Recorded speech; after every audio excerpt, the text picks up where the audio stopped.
जय हिंद साथियों। आज़ादी के अमृत महोत्सव पर आप सभी को हार्दिक बधाई। लहू बिखरा हुआ है शहीदों का, लहू बिखरा हुआ है शहीदों का। कदम कदम पर खुद मिट जाते हैं, पर आँच नहीं आने देते वतन पर आँच नहीं आने देते वतन पर। इस वर्ष हम कथित स्वतंत्रता के 75 वर्ष पूर्ण होने पर अमृत महोत्सव मना रहे हैं। मैं सभी भारतीयों को इस महान पर्व पर शुभकामनाएं देती हूँ। साथ ही उन लाखों ज्ञात अज्ञात वीर वीरांगनाओं को श्रद्धांजलि और नमन भी करती हूँ, जिन्होंने अपने आज को हमारे कल के लिए आहूत कर दिया। आज के दिन हम यह भी चिंतन कर सकते हैं कि क्या 15 अगस्त 1947 को भारत वास्तव में स्वतंत्र हुआ था या नहीं। वास्तविकता यह है कि किसी के लिए 15 अगस्त 1947 का दिन सत्ता प्राप्ति का महायोजन था। भावी सत्तापति लाल किले के प्राचीर से शांति के कबूतर उड़ा रहे थे, तो दूसरी ओर उस दिन भारत माता के विस्तृत आंचल को खंड खंड में विभाजित किया जा रहा था। पूर्व और पश्चिम यानी बांग्लादेश और पाकिस्तान से मानव चीत्कारें आ रही थीं, लेकिन रेशमी होती दिल्ली में गांधी बाबा और चाचा नेहरू की जय जयकारों की आवाज़ सुनाई दे रही थी। उस दिन कोई सुनने वाला नहीं था करोड़ों भारतीयों की चीखों को, जो अपनी आत्मा में भारत माता बसाए हुए थे। उस दिन 1.25 करोड़ निरीह प्राणी अपने ही देश में शरणार्थी हो गए। विश्व का सबसे बड़ा जन पलायन हुआ, पर खेद है किसी के चेहरे पर न तो दुख था और ना ही सहानुभूति के भाव। कथित आज़ादी क्या आई, महान संस्कृति के अनेक पृष्ठ लुप्त हो गए। पंजाब की वह भूमि जिसके पंच नदों के तटों पर वैदिक ऋचाओं की रचना हुई, बंगाल की वह भूमि जहाँ चैतन्य महाप्रभु का वैष्णव भक्ति भाव अंतः सलीला बनकर प्रवाहित हुआ था, वह पावन भूमि भारत से छीन ली गई।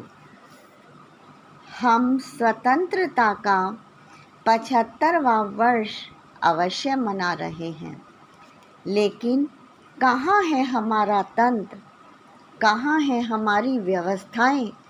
आज भी अंग्रेज़ों द्वारा सन 1860 में निरूपित भारतीय दंड संहिता लागू है। आज़ादी के पश्चात भी उसमें ब्रिटेन की महारानी की परिभाषा बनी रही। राजद्रोह की परिभाषा को आज तक ठीक नहीं किया गया। पुलिस अधिनियम सन 1861 में बना था, उसको भारतीय संदर्भों में आज तक संशोधित नहीं किया गया। न्याय प्रक्रिया के प्रावधान पूरी तरह से अंग्रेज़ों के हित में बनाए गए थे, जो कथित स्वतंत्र भारत में आज तक परिवर्तित नहीं किए गए। भारी मन से यह कहने को विवश हूँ कि हम अपने को स्वाधीन तो कह सकते हैं, परंतु पूर्ण स्वतंत्र नहीं, क्योंकि तंत्र आज भी अंग्रेज़ों का ही लागू है। हम कब स्वाभिमानी राष्ट्र के भांति अपने तंत्र का निर्माण और विकास करेंगे, उस भास्कर के उदित होने की प्रतीक्षा मुझे भी है। और शायद इस देश के करोड़ों लोगों को भी हो। दास्तां की भाषा अंग्रेजी के सामने भारतीय भाषाएं बोनी होती जा रही हैं। भारत माता का स्वर छीना जा रहा है। आज 15 अगस्त को हम विचार करें कि हमने दास्तां की बेड़ियों को कितना तोड़ा। जाने अनजाने विदेशी गुलामी को अपने माथे लगाए बैठे हैं। फिर भी हमें 15 अगस्त के पर्व को उत्साहपूर्वक मनाना चाहिए। साथ ही यह भी संकल्प लेना चाहिए कि जो हंसते हंसते फांसी पर चढ़ गए उनकी कामनाओं और महत्वाकांक्षाओं को पूर्ण करें।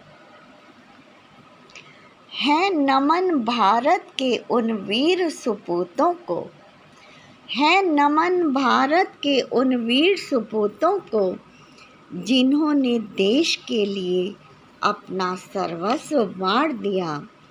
उन माँओं के दुखते कलेजे से पूछो जो अंत में पुत्र विहीन भूखे पेट सोई।